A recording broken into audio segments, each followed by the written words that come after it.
Assalamualaikum warahmatullahi wabarakatuh. Halo, saya Ira Raja Tunasana. Video kali ini saya akan membahas tentang teori behavioristik. Ingin tahu lebih lanjut? Simak videonya ya. Teori behavioristik. Apa sih teori behavioristik itu? Teori behavioristik adalah teori yang mempelajari perilaku atau tingkah laku manusia dalam belajar. Aliran ini sering diartikan sebagai aliran ilmu jiwa, namun tidak peduli pada jiwa, karena teori ini hanya memandang pada aspek jasmani dan tidak mempedulikan aspek mental, dan hanya berfokus pada hasil. Perspektif behavioral berfokus pada peran dari belajar dalam menjelaskan tingkah laku manusia, dan terjadi melalui rangsangan berdasarkan stimulus yang menimbulkan hubungan reaktif, yaitu respon. Sebagai contoh, di mana seorang pendidik memberikan stimulus agar siswa berubah dari tidak tahu menjadi tahu.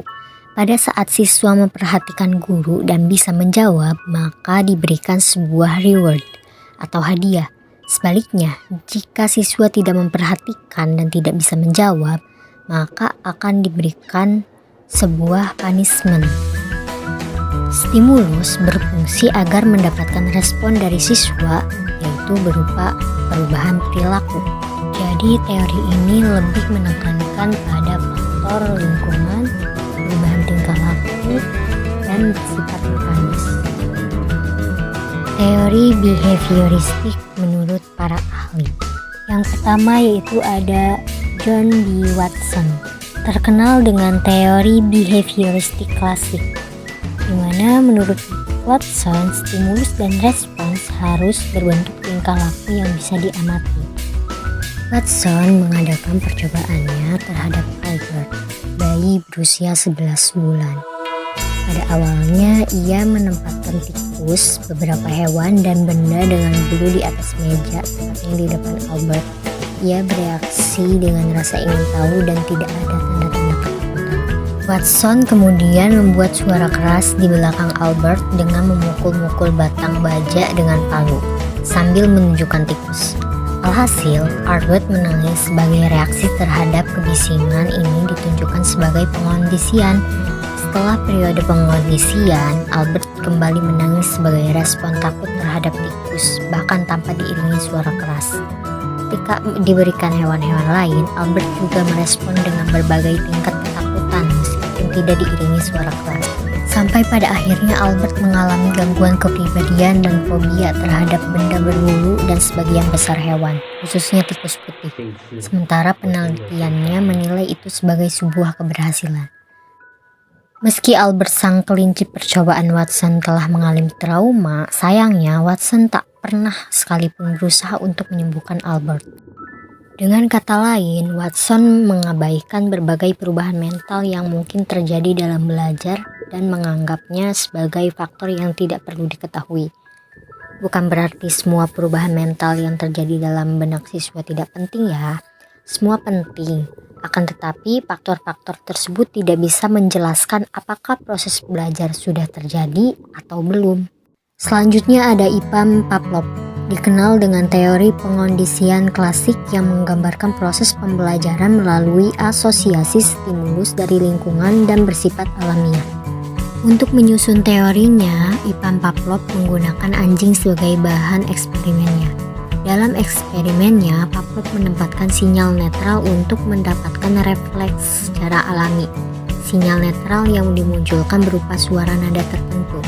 Adapun refleks alamiah yang muncul merupakan mengeluarkan air liur sebagai respon terhadap makanan. Dari gambar bisa dijelaskan tahap-tahap eksperimen dari Pavlov. Gambar pertama, di mana anjing bila diberikan suatu makanan, maka secara otomatis anjing akan mengeluarkan air liur. Gambar kedua, jika anjing dibunyikan sebuah bel, maka ia tidak merespon atau mengeluarkan air liur. Gambar ketiga, sehingga dalam eksperimen ini anjing diberikan sebuah makanan setelah diberikan bunyi bel terlebih dahulu, sehingga anjing akan mengeluarkan air liur akibat pemberian makanan.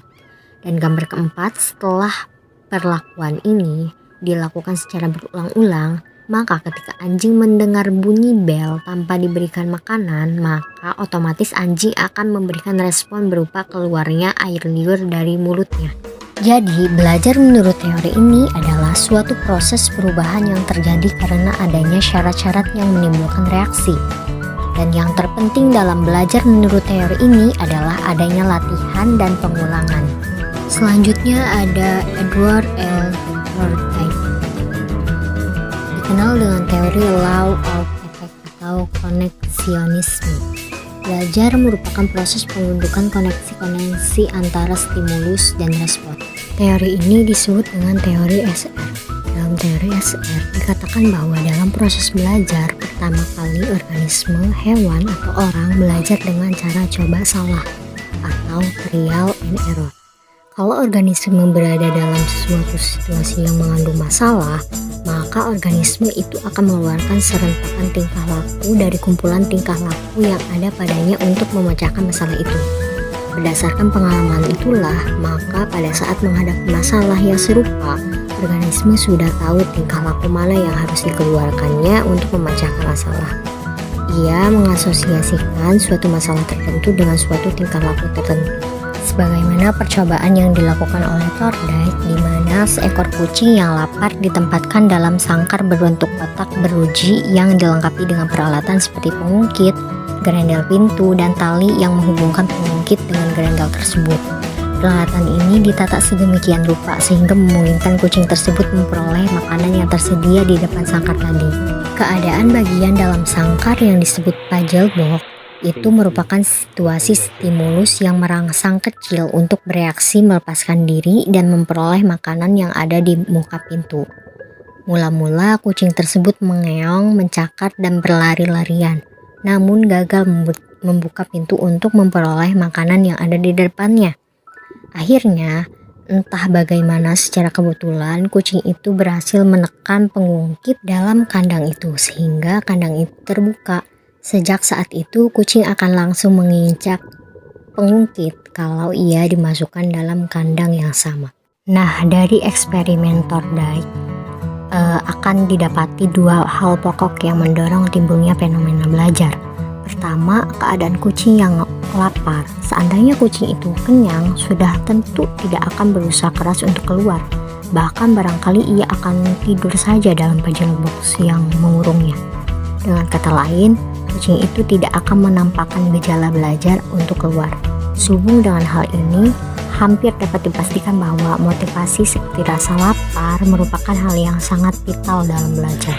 Kedua, tersedianya makanan di muka pintu puzzle box merupakan efek positif atau memuaskan yang dicapai oleh respon dan kemudian menjadi dasar timbulnya hukum belajar yang disebut Law of Effects. Artinya, jika sebuah respon menghasilkan efek yang memuaskan, hubungan antara stimulus dan respon akan semakin kuat. Sebaliknya, semakin tidak memuaskan efek yang dicapai respon, semakin lemah pula hubungan stimulus dan respon tersebut. Dan dari kegiatan yang diulang-ulang akan didapatkan stimulus dan respon. Dan yang terakhir adalah B.F. Skinner, dikenal dengan teori operant conditioning, di mana tingkah laku bukanlah sekedar respon terhadap stimulus tetapi sesuatu yang disengaja atau operan. Percobaan yang sama dengan Thorndike yang dilakukan oleh Skinner. Skinner melakukan percobaan terhadap tikus yang diletakkan di dalam kandang, kemudian ia meletakkan sebuah bel di dekat pintu. Apabila ditekan, maka secara otomatis pengungkit makanan akan bergerak dan makanan akan jatuh dari atas kandang. Dalam percobaan ini yang dilakukan tikus pertama kali adalah melompat-lompat dan mencakar kandang. Tetapi pada suatu ketika tikus berhasil menekan bel sehingga pengungkit bergerak dan makanan pun jatuh. Aksi yang dilakukan tikus ini dinamakan aksi immediate behavior. Immediate behavior adalah sebuah tingkah laku yang muncul tanpa adanya stimulus tertentu sebelumnya. Makanan yang jatuh dinamakan makanan reinforced, yaitu tingkah laku operan yang akan terus meningkat apabila diikuti oleh reinforcement. Tingkah laku adalah perbuatan yang dilakukan seseorang pada situasi tertentu. Tingkah laku yang dimaksud terletak di antara dua pengaruh, pengaruh yang mendahulunya dan pengaruh yang mengikutinya atau konsekuen. Tingkah laku terjadi apabila ada stimulasi khusus. Skinner berpendapat pribadi seseorang terbentuk dari akibat respon terhadap lingkungannya. Untuk itu, hal yang paling penting untuk membentuk sebuah kepribadian adalah adanya penghargaan dan hukuman. Penghargaan akan diberikan untuk respon yang diharapkan, sedangkan hukuman untuk respon yang salah. Pendapat Skinner ini memusatkan hubungan antara tingkah laku dan konsekuen.